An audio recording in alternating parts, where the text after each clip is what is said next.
माझे मित्र, माझे जुने सहकारी नारायणराव राणे,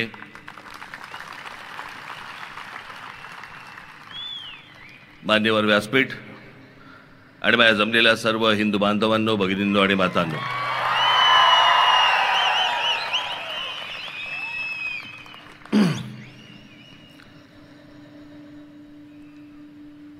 खरं तर त्या दिवशी गुढीपाडव्याच्या मेळाव्यामध्ये मी पाठिंबा जेव्हा जाहीर केला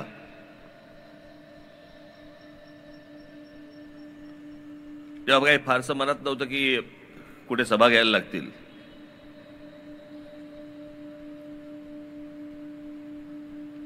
पण नारायणरावांचा फोन आल्यानंतर मी त्यांना नाही म्हणू शकत नाही.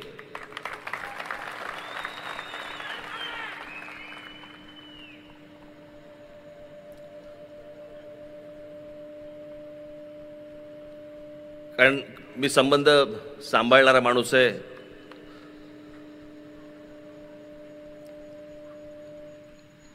खरं तर नारायणरावांना या प्रचार सभेची किंवा माझी या मतदारसंघामध्ये आवश्यकताच नाही. ते निवडून आलेलेच आहेत. ते मी तुमच्या टाळ्यांसाठी बोलत नाहीये.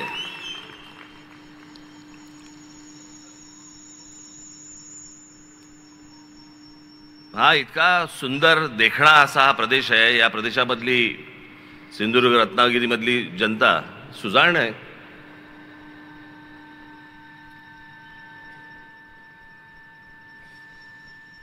साधी गोष्ट बघा, मी सुजाण अशा अर्थाने बोलतोय की महाराष्ट्र राज्याला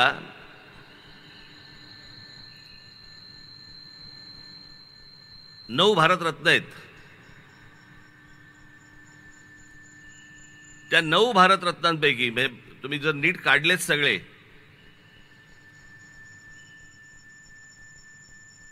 तर त्या 9 भारतरत्नांपैकी जवळपास 7 भारतरत्न हे एकट्या कोकणामधून जातात.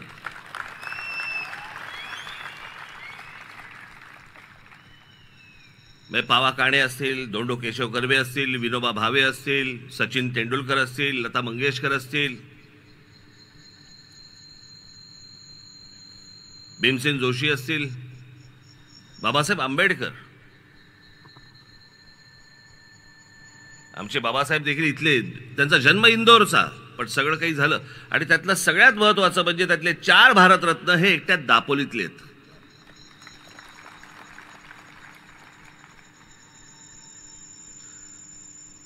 आणि म्हणून मी म्हटलं की सुजाण असा हा मतदारसंघ, कोण आपलं भलं करू शकतो, कोण काय करू शकतो माहिती आहे. आज इथे अनेक पत्रकार बांधव इथे आले आहेत. लांबूनच नमस्कार केलेला बरा. कारण यावेळेला मी ठरवलं होतं की कोणाला मुलाखती फारशा द्यायच्या नाहीत. मुलाखती ज्या द्यायच्या त्या विधानसभेला, त्याच्यामुळे तसे फारसे कोण जवळ यावेळेला आलेच नाहीत माझ्या. पण पाठिंबा जाहीर केल्यानंतरची ही माझी पहिली जाहीर सभा.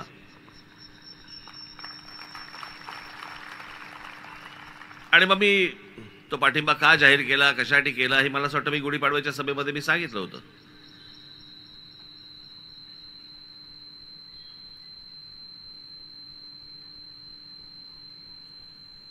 मी तुम्हाला एक गोष्ट सांगतो. मी ना सरळ चालणार आहे असा. माझ्या माता भगिनींनी जरा कानात बोटं घालावीत, कारण मध्ये मध्ये आमच्यातले ठाकरे जेनेटिकली प्रॉब्लेम येतो.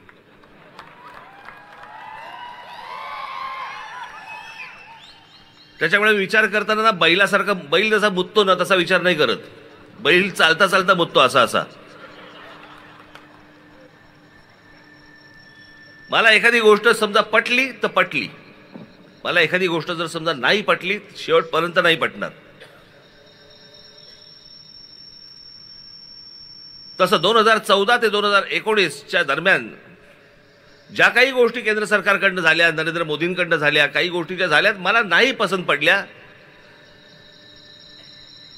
ज्या बाबतीत मी 2019च्या सभेमध्ये मी जाहीर त्यांचे स्क्रीनवरती ते दाखवून पण जाहीर विरोध केला त्या गोष्टीला. काही गोष्टी नाही पटल्या, ज्या आजही नाही पटत मला.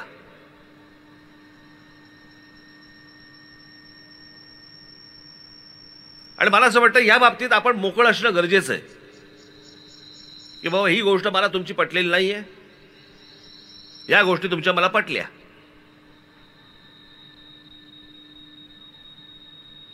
मग ती नोटबंदीची असेल, पुतळ्यांची असेल, अनेक गोष्टींच्या असतील. ज्या गोष्टी नाही पटल्या, पण ज्या गोष्टी पटल्या त्याचं जाहीर कौतुक देखील करणारा माणूस मी आहे.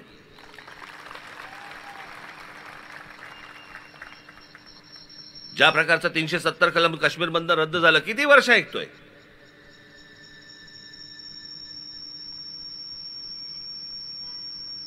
जेव्हापासून मला राजकारणाची समज आली, साधारणपणे तो काळ असेल एक 75चा वगैरे काळ असेल, ज्याला समज नसेल नाही म्हणणार मी, उमज म्हणेन मी, उमजलं ज्याला म्हणतो आपण. 75चा काळ असेल, आणीबाणीचा काळ. तेव्हापासून मी जे काही बघतोय किंवा त्याच्या अगोदरचं जे काही मी वाचलंय, 1947 साली ज्यावेळेला हा देश स्वतंत्र झाल्यानंतर पासूनच्या जी मी काही गोष्टी अनेक ज्या वाचल्या आहेत, तेव्हापासून सुरू आहे 370 कलम रद्द करा. आज नरेंद्र मोदींचं सरकार ज्यावेळेला आलं, नरेंद्र मोदींनी त्या काश्मीरमधलं 370 कलम रद्द केलं. 370 कलम रद्द काय होतं की आपल्या देशाचा एक भाग, पण तिथे तुम्ही 1 इंच जमीन विकत घेऊ शकत नाही.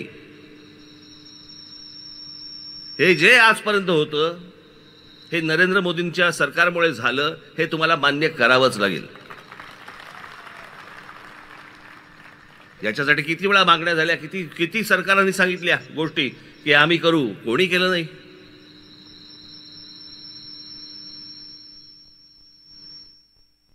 ज्यावेळेला बाबरी मशिदीचा विषय ज्यावेळेला आला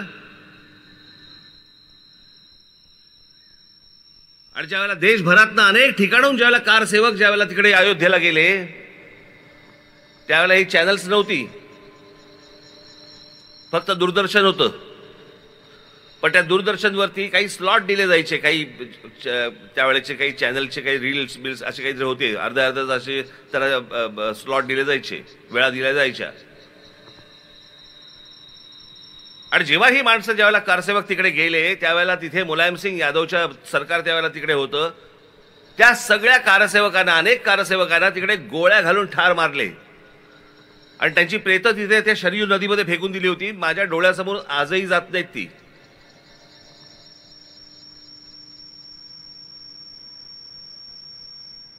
कोण कुठचा बाबर आणि कुठच्या बाबराला सांभाळणारे आमच्याकडच्या अवलादी.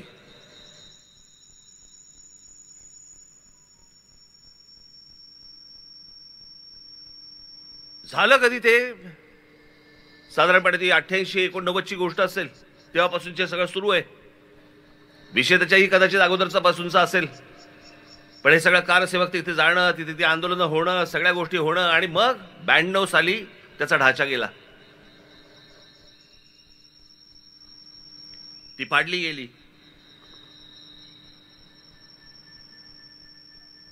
ब्याण्णव साली झालेली गोष्ट आहे ती, 92 साली. त्यावेळेला त्याच्या अगोदर ते सगळे कारसेवक जेव्हा मारले गेले, आणि आता नरेंद्र मोदींचं सरकार असताना कोर्टामधनं राम मंदिर बांधायची परवानगी मिळाली, आणि आज त्यातला पहिली फेज ज्याला आपण म्हणतो, पहिला भाग राम मंदिराचा आज उभा राहिला. तिकडे रामलल्ला तिथे उभे राहिले, प्रतिष्ठापना झाली. जसं काश्मीरचं झालं तसं राम मंदिराचंच आहे. मी तुम्हाला निश्चित सांगतो की नरेंद्र मोदींचं सरकार आणि त्या काळातलं सुप्रीम कोर्ट यांच्यामुळे हे राम मंदिर उभं राहिलं आणि त्या कारसेवकांच्या आत्म्यांना शांती मिळाली. नाही ते शक्य नव्हतं. ज्या गोष्टी योग्य आहेत त्या योग्य आहेत, ज्या गोष्टी अयोग्य आहेत त्या अयोग्य आहेत.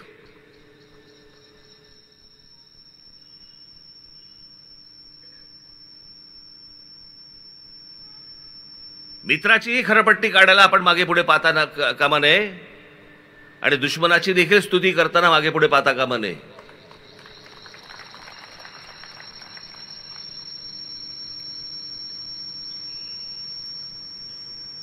आणि मग मी विचार केला या सगळ्या गोष्टींमध्ये या देशाचं काय झालंय. या देशामध्ये ज्याला उभी फूट हा जरा थोडासा विचित्र शब्द वाटतो, पण व्हर्टिकल स्प्लिट ज्याला म्हणतो आपण, उभी फूटच म्हणता येईल त्याला. एक तर तुम्ही मोदींच्या बाजूने असा किंवा एक तर मोदींच्या विरोधात असा. 2019ला मी जे बोललोय ना, आजचे जे आहेत ना विरोधी पक्ष, यांची हिंमत नाही त्या गोष्टी बोलायची.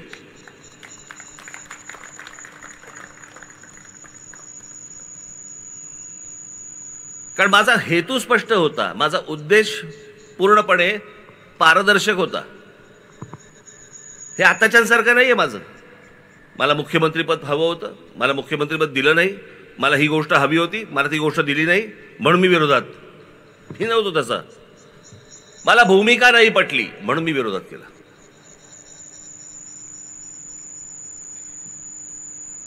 यांच्यासारखं नाही माझं की बदल्यात काहीतरी हवं होतं म्हणून मी विरोध केला. मी नाही विरोध केला त्याच्यासाठी. आणि जर समजा काल उद्धव ठाकरे इकडे येऊन गेले ना, हे तुमचं ज्याला ते अडीच वर्षाचं जे काही झंगाट होतं ना, 2.5 वर्ष मला द्या, 2.5 वर्ष तुम्हाला घ्या. समजा असं पकडूया की त्यावेळेला भारतीय जनता पक्षाने मान्य केले असते तुमची 2.5 वर्ष, आज बोलला असतात का? हे जे आज तुम्ही जे बोलतात हे बोलला असतात का? नसता बोललात. कारण सत्तेचा बोळा कोंबला असता तोंडात.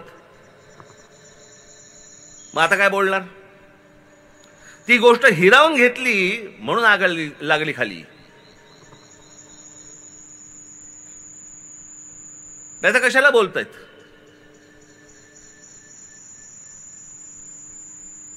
काल इकडे येऊन त्यांनी सांगितलं की म्हणे काय कोकणामधले उद्योगधंदे हे गुजरातला जात आहेत. वा रे वा.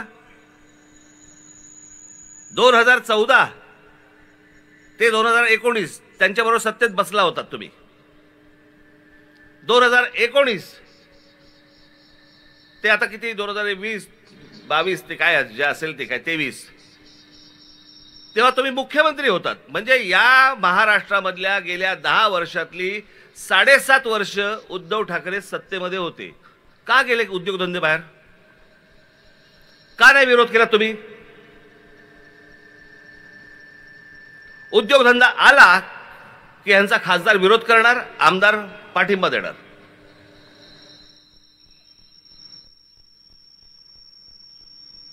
आपण का विरोध करतो ते तरी माहिती आहे का? माहित नाही.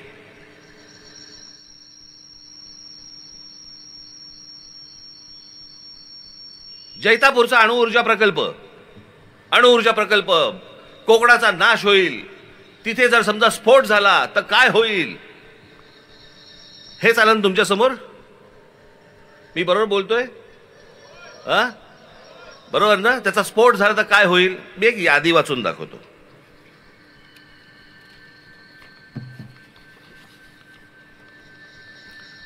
मी जगातलं बोलतच नाही, मी फक्त भारतातलं बोलतोय. आत्ता भारतामध्ये अणुऊर्जा प्रकल्प कुठे कुठे आहेत? काकरापार पॉवर स्टेशन गुजरात, स्थापना 1993. Madras atomic power station Tamil Nadu, स्थापना 1984. नारोरा atomic power station Uttar Pradesh, स्थापना 1991. काजगा ऑटोमिक पॉवर स्टेशन कर्नाटक, स्थापना 2000. Rajasthan atomic power station 1980. Tarapur अणुऊर्जा प्रकल्प महाराष्ट्र 1969. कुंदकुलम अणुऊर्जा प्रकल्प तामिळनाडू 2013. एवढे अणुऊर्जा प्रकल्प आत्ता भारतामध्ये आहेत.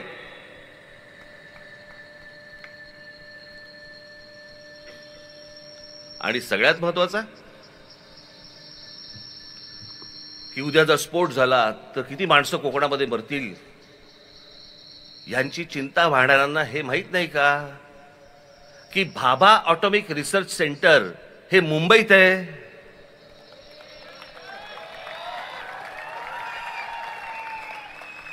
न्यूक्लिअर रिएक्टर स्फोट झाला तर कसला स्फोट होतो? न्यूक्लिअर रिएक्टरचा स्फोट होतो. न्यूक्लिअर रिएक्टर मुंबईत आहे.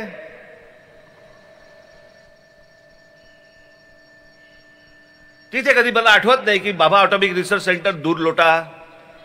इथून काढून टाका असं कधी बोललेलं मला आठवत नाही, पण कोकणामध्ये प्रकल्प येऊ द्यायचा नाही.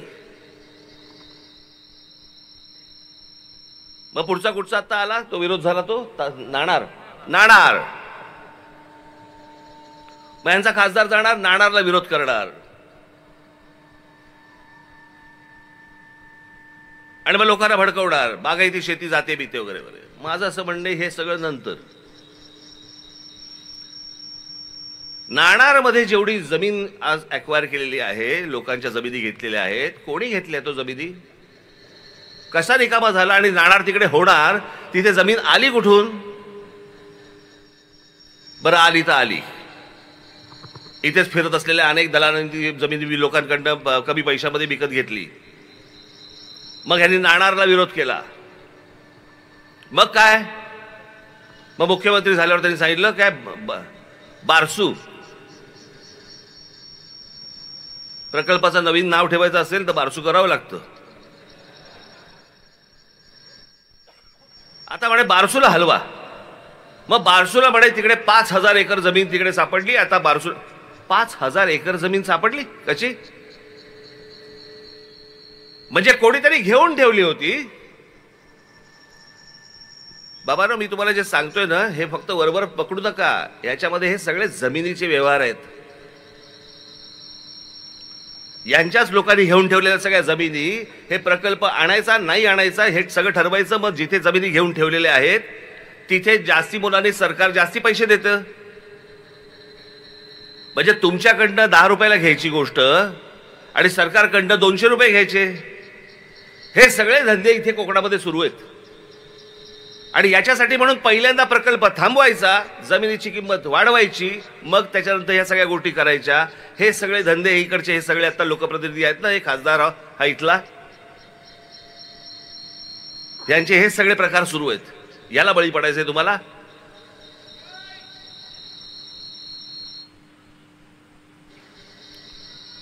कोकण रेल्वे ह्याच कोकणाबंद झाली ना हो,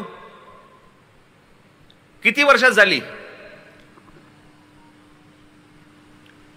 तेव्हा असले हे दलाल वगैरे फिरत नव्हते इथे कोकणामध्ये, म्हणून पटकन झाली कोकण रेल्वे. या कोकणामध्ये चांगले उद्योग यावेत, प्रदूषणमुक्त प्रकल्प यावेत, खरंच प्रत्येकाची इच्छा आहे. हे बाजूचा गोवा बघा,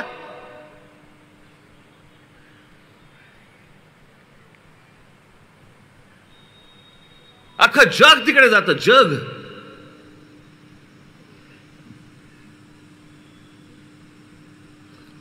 पण गोव्यासारख्या बीचवरती जर समजा ते जे चित्र दृश्य दिसतं आपल्याला, ते जर आमच्या कोकणातल्या किनाऱ्यावरती दिसलं, 2020 एवढी गर्दी होईल. आणि मग आमच्याकडचं काय पालीभूत असतं काय? आमची संस्कृती बिघडते, आमची संस्कृती खराब होते. 2 वेळचं अन्न देऊ शकत नाही अशी कोणती संस्कृती हो?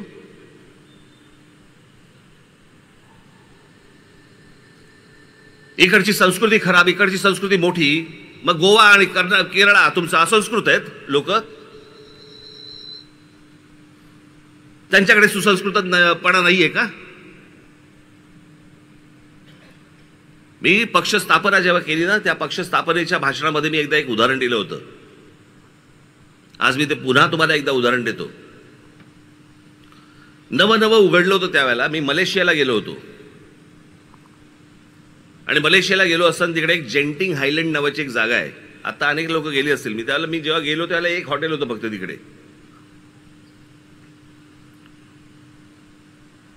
म्हणजे साधारणपणे किती अंतर असेल पकडूया आपण, मुंबई ते माथेरान एवढं अंतर आहे. तिथे पोहोचलो आम्ही.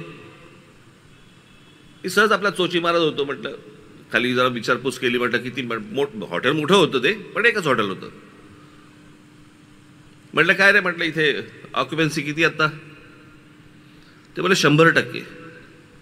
म्हटलं 100% ऑक्युपन्सी? म्हटलं काय आहे का इथे? ते बोले इथे कसिनो आहे. म्हटलं बरं. मग संध्याकाळी मी शर्मिला, अजून आमच्या बरोबरचे अजून कोण 2-3 जण होतो. आम्ही खाली कसिनोमध्ये गेलो. मला जुगार खेळता येत नाही, मी 5 वर्षात एकदा खेळतो.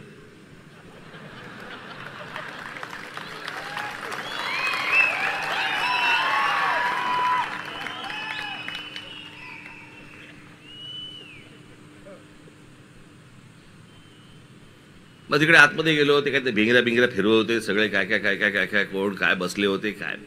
10 मिनिटात मी बाहेर पडलो. म्हटलं हट, म्हटलं बाहेर पडू आपण. बाहेर आलो. तिकडे एक बार होता. म्हणजे काय सांगायला नको ना, हा आपला. तिथे बसलो आणि माझं सहज असं वरती लक्ष गेलं. तिथे एवढी मोठी एक पाटी लिहिली होती, एवढी मोठी पाटी होती त्या बारमध्ये, आणि त्याच्यावरती लिहिलं होतं मुस्लिम्स आर नॉट अलाउड. मुसलमानांना येथे परवानगी नाही. आता तुम्हाला गंमत सांगतो, मलेशिया हा देश मुस्लिम देश आहे. म्हणजे विचार करा, आता हा जसा एक हिंदूंचा देश आहे म्हणून आपण मान्य करतो, बरोबर आहे, असं बोलतो आपण. आपल्याकडच्या एखाद्या रेस्टॉरंटमध्ये, एखाद्या बारमध्ये जर समजा अशी पाटी लावली असेल की या इथे बारमध्ये हिंदूंना परवानगी नाही, काय कराल तुम्ही?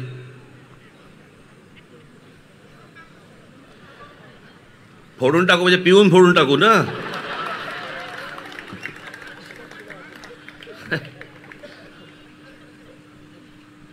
पण मी त्याला विचारलं, म्हटलं हे कशासाठी? तो बोलला की मुस्लिम धर्मामध्ये दारू पिणं काय चुकीचं मानतात, आणि त्याचबरोबर तुमचा जुगार तो देखील मान्य. म्हटलं मग इथे तर कसिनो आहे, इथे म्हटलं तुम्ही बार लावलायत, आणि म्हटलं तुम्हाला कळतं कसं रे मुसलमान आल्याचा? ते बोलले कायद्याने फक्त पाटी लावली आहे, बाकी आम्ही कोणी थांबवत नाही, कारण कळूच शकत नाही. स्वतःच्या देशाची प्रगती करण्यासाठी जर एक देश आपल्या धर्माला बाजूला सोडत असेल, आपण कोणती संस्कृती घेऊन बसलो हो? कुठची संस्कृती?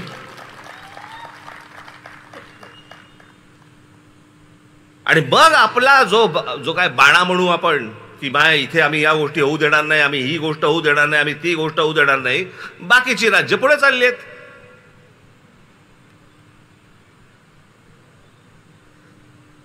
गोवा पुढे चाललाय, हॉटेलच्या हॉटेल्स निघतायत, तिकडे केरळामध्ये निघतायत, आम्ही तारकर्ली घेऊन बसलोय. तासन तास बसलेत लोक, डॉल्फिन दिसेल, डॉल्फिन दिसेल. कुठचा डॉल्फिन? मग ते ह्याला जातात नाही का, ते जंगलात देतात ना वाघ दाखवायला.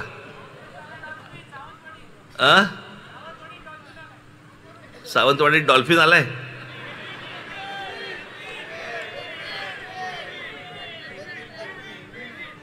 बेंग. तर मला तुम्हाला सांगण्याचा उद्देश असा की या सगळ्या बाजूने इतका सुंदर प्रदेश मी तुम्हाला सांगतो, म्हणजे आपल्या कोकणामधला हा संपूर्ण प्रदेश आपला जो आहे ना, त्याला जैवविविधता म्हणतात त्याला. इतक्या वेगवेगळ्या प्रकारची झाडं, पानं, फुलं, या सगळ्या गोष्टी, त्याच्यामध्ये वेगवेगळ्या प्रकारचे पक्षी, प्राणी, असं हे संपूर्ण आपला जो काय म्हणतो सह्याद्रीची रेंज आहे ना, ही आपली अख्खं सगळं जे आहे ना, खास करून हा सगळा प्रदेश, सिंधुदुर्ग, रत्नागिरी, हा सगळा प्रदेश, हा 2 नंबरला येतो जगात, 2 नंबरला. अमेझॉनच्या जंगलानंतर हा प्रदेश येतो. आणि या प्रदेशाचं आम्ही काय करतो? काही नाही. पावसाळ्याच्या दिवसामध्ये इथे फक्त लोक येतात, गाड्या लावतात, धबधब्याखाली उभे राहतात. हा इतका सुंदर प्रदेश व्हायला पाहिजे, याच्यामध्ये इतक्या प्रकारच्या गोष्टी यायला पाहिजेत. खरं तर बाकीचे कारखाने सोडून, नारायणराव, माझी तर इच्छा फक्त हॉटेल्स आणा इथे, आणि इंग्लिश स्पीकिंग कोचिंग क्लासेस आणा.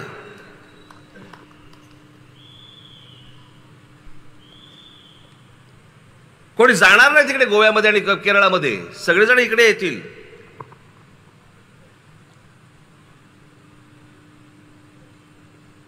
जेवढा वेळ मिळाला, मला अजूनही आठवतंय नारायणरावांचा, 6 महिने मिळाले होते मुख्यमंत्री पदाचे. जर पुढची 5 वर्ष मिळाली असती ना, कोणाला इथे प्रचाराला यायची गरजच लागली नसती.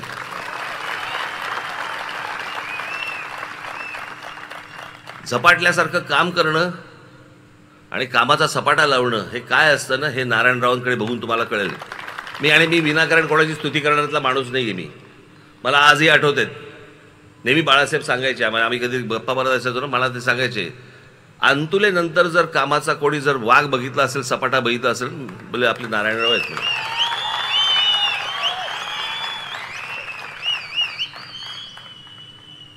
आणि एखादा विषय समजून घेणं, समजल्यानंतर तो मांडणं, हे तुम्ही असं नका पकडू. त्यांनी 4 गोष्टी माझ्याबद्दल चांगल्या बोलल्या म्हणून मी आता त्यांच्याबद्दल चांगल्या गोष्टी बोलतोय.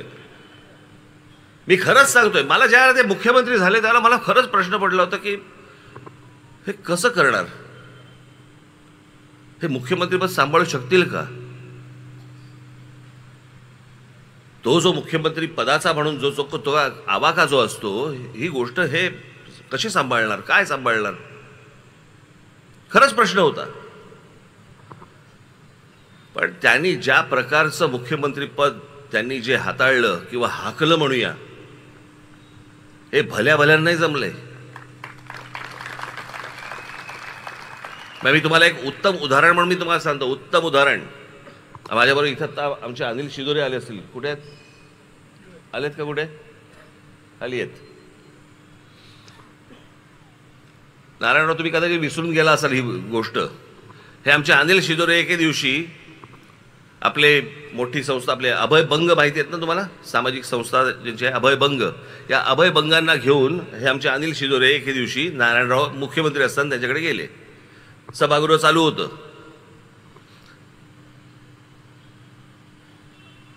आणि बालमृत्यू, कुपोषण या विषयामध्ये अभय बंग त्यांना भेटायला गेले.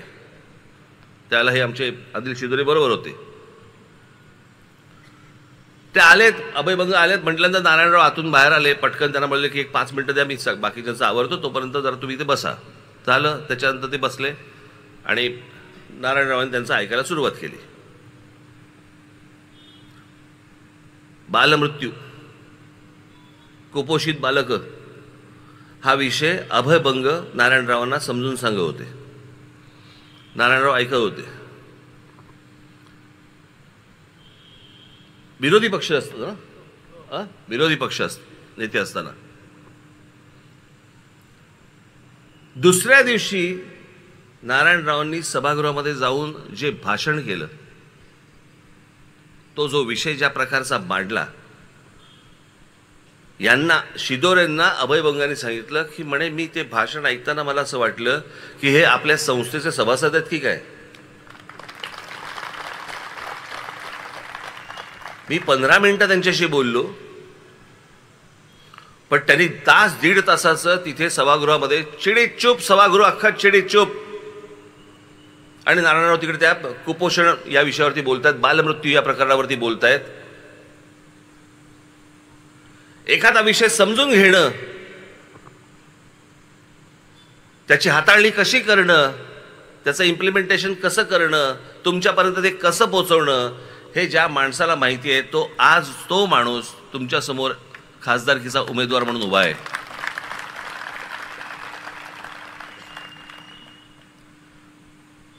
माझी सिंधुदुर्ग आणि रत्नागिरीच्या माझ्या सर्व माता भगिनींना माझी विनंती आहे, हात जोडून विनंती आहे,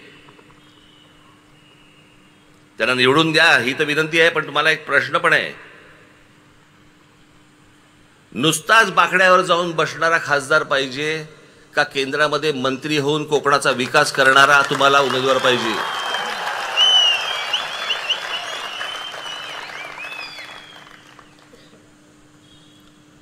उद्या ज्या वेळेला नरेंद्र मोदींचं सरकार पुन्हा ज्या वेळेला तिथे बसेल, येईल, त्यावेळेला त्या केंद्रीय मंत्रिमंडळामध्ये आमचे नारायणराव राणे देखील पुन्हा एकदा असतील.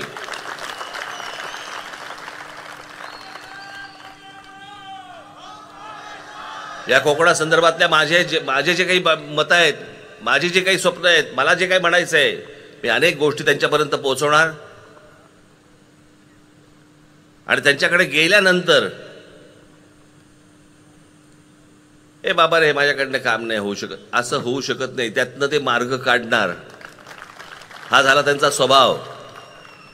आणि म्हणून मला आपल्याला फक्त कोकणवासियांना माझ्या माता भगिनींना बांधवांना मला फक्त एवढंच सांगायचं आहे की जे कोकणामध्ये आपल्याला आणायचं आहे, ज्याच्यासाठी म्हणून आपल्याला काही वेळेला कोकण सोडावं लागतं, ती गोष्ट जर समजा उद्या कोकणामध्ये जर आपल्याकडे आली, सिंधुदुर्गामध्ये आली, रत्नागिरीमध्ये आली, आपल्याला कोकण सोडावं लागणार नाही, आपल्याला आपल्या जमिनी विकाव्या लागणार नाहीत, आपल्याला आपल्याच परिवारापासून विभक्त होता येणार नाही, व्हायची गरज लागणार नाही. जे व्हायचे मिळणार आहे ते सगळं आपल्याला कोकणातच सगळं उभं राहील. आणि यासाठी म्हणून जर समजा तुम्हाला जे काही वाटतंय ते फक्त करू शकणारा माणूस हा फक्त नारायणराव राणे आहे. येत्या 7 तारखेला आपण नारायणरावांना प्रचंड प्रचंड प्रचंड मताने आपण त्यांना विजयी करावं अशी एक आशा अपेक्षा बाळगतो आणि आपण सर्वांची मी रजा घेतो. धन्यवाद. जय हिंद, जय महाराष्ट्र. सक्षम न्यूज 24.